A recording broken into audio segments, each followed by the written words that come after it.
텃밭에 상추 없다면 아마 안고 없는 찐빵일 겁니다. 인터넷에 찾아보면 상추의 효능도 나오지만 누가 효능 보고 먹나요? 삼겹살 구우면 필수품이니까요. 막상 상추를 심으려면 상추 종류도 무지 많습니다.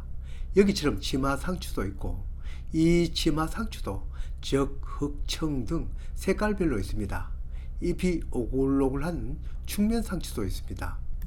같은 상추이면서도 잎이 오글한 측면 상추도 색깔별로 있고 오크라는 놈도 있습니다. 꼭 민들레처럼 톱니바퀴가 있는데 상추와 곁들여 먹으면 꿀맛입니다. 치커리를 빠뜨릴 뻔했네요. 쓴맛이 마신 이 치커리도 쌈 위에 얹어 먹지 않으면 쌈맛을 다 모르죠. 하도 종류가 많아서 모듬 상추, 모듬 치커리 등 모듬 쌈채소 씨앗도 팔아서 텃밭 소량 재배는 도움이 됩니다. 외국에서 들여온 로메인 상추와 양상추, 하도 종류가 많아 이렇게 골라 심으시라고 아래 영상도 올렸습니다.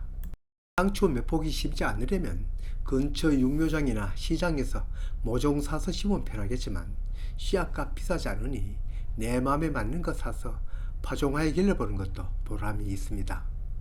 텃밭에 가꾸는 작물 중 남쪽 지방에는 월동이 될 정도로 일찍 파종해도 되는 것은 완두콩과 상추입니다. 이러니 상추는 언제 파종해도 된다고 할 수 있습니다. 오히려 더운 여름에 파종하면 발화가 어려운 채소이기도 합니다. 우리처럼 추운 지방도 하우스에 모종을 기른다면 아무리 늦어도 3월에는 파종을 해야 늦지 않게 먹을 수 있습니다. 비단 상추뿐만 아니라 오크, 양상추, 로메인, 치커리도 쑥갓도 이때 파종을 하면 됩니다. 뿌리는 방법도 모두 같습니다. 봄밭에 직접 뿌려도 되고 여기처럼 모종판에 뿌려서 다시 트레이 이식을 해도 되고 처음부터 트레이에 두세 개씩 씨앗을 넣어도 됩니다.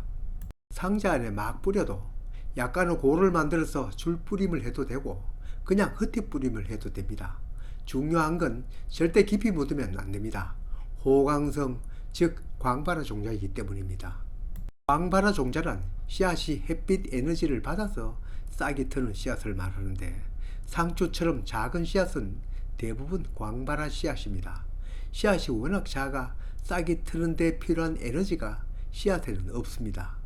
그래서 햇빛 에너지 도움을 받아 싹이 트도록 오랜 세월 그렇게 유전되어 내려옵니다. 바로 밭에 파종을 할 때는 이런 씨앗은 뿌려놓고 갈퀴로 긁어주는 것이 쉽고 발화율도 높습니다. 바람에 날아가지 않게 바로 물을 주는 것도 잊지 말아야 합니다. 상추가 아무리 저온에서도 싹이 트고 자란다고 하지만 그래도 4도 이하로 내려가면 싹이 트지 않습니다. 4도보다 높으면 일단 싹이 나오고 15도에서 20도이면 발화율이 아주 좋습니다. 호박, 수박, 참외, 오이 등 박가작물이나 고추, 가지 등 가시과 작물은 열대작물이어서 25도 좌우간 되어야 발화도 자람도 좋지만 상추는 이보다 훨 낮은 15도에서 20도만 되어도 발화와 자람이 좋습니다. 뿌리는 것이 얇게 뿌리니 물을 주는 것도 처음에는 스프레이로 주거나 물 뿌리기로 줄 때는 아주 약하게 주어야 합니다. 물주기가 세면 뿌린 씨앗이 한대로 몰립니다.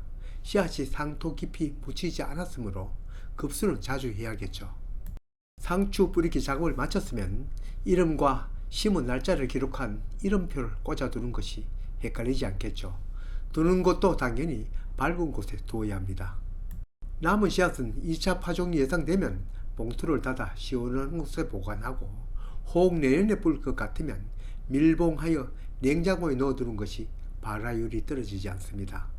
상추 누가 뿌려도 발화율이 좋습니다. 씨앗이 발화하고 모종을 이식할 만큼 크면 작은 구멍 포트에 이식합니다.